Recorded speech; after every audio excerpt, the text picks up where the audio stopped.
radar tech reveals unseen footprints of mammoths from the Ice Age. The mammoth lumbers through our imaginations when we think about the world during the most recent Ice Age. They're just one of many giant creatures that our ancestors lived alongside and which became extinct when the climate changed. The giant ground sloth, a large herbivore that was endemic to the Americas, is another. We can study these extinct animals from their bones, but also from the preserved footprints they left in the mud.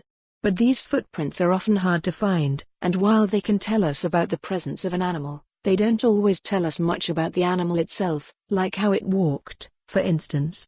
The giant ground sloth was unusual in that it walked on the outside of its feet. Rented shoes are gross. But bowling is fun. Join us for Bowl, Amsterdam's best networking event. Yeah. To help us, we turn to a new method which geologists and archaeologists used to image the hidden subsurface.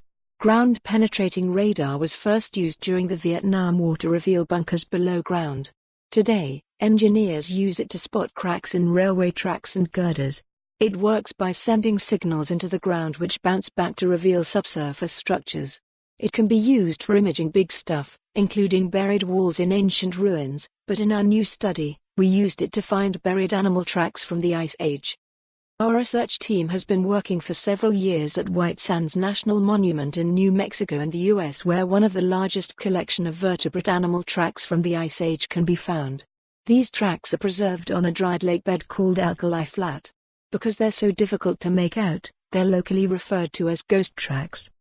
Not only were we able to identify and map large tracks made by big animals such as mammoths and giant ground sloths, but to our surprise, we could also see those of the human hunters that stalked those animals.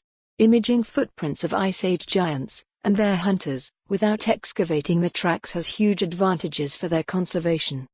Much of Alkali Flat is also used by the White Sands Missile Range, where the American space program began and the first nuclear bomb was detonated. In places, missile debris litters the ground. Being able to map where most of th. For more on this story, visit the news article link.